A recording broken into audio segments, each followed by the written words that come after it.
جس دن مغیرہ بن شعبہ حاکم کوفہ کا انتقال ہوا تو جریر بن عبداللہ رضی اللہ تعالی عنہ خطبے کے لیے کھڑے ہوئے اور اللہ کی تعریف اور خوبی بیان کی اور کہا تم کو اکیلے اللہ کا ڈر رکھنا چاہیے، اس کا کوئی شریک نہیں، اور تحمل اور اطمینان سے رہنا چاہیے اس وقت تک کہ کوئی دوسرا حاکم تمہارے اوپر آئے، اور وہ ابھی آنے والا ہے۔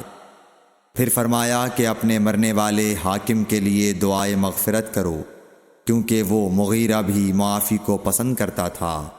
پھر کہا کہ اس کے بعد تم کو معلوم ہونا چاہیے کہ میں ایک دفعہ حضرت صلی اللہ علیہ وسلم کے پاس آیا اور میں نے عرض کیا کہ میں آپ سے اسلام پر بیعت کرتا ہوں۔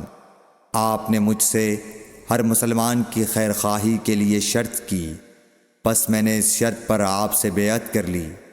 پس اس مسجد کے رب کی قسم کہ میں تمہارا خیر خواہ ہوں۔ پھر استغفار کیا اور ممبر سے اتر آئے۔ صحیح بخاری حدیث نمبر 58۔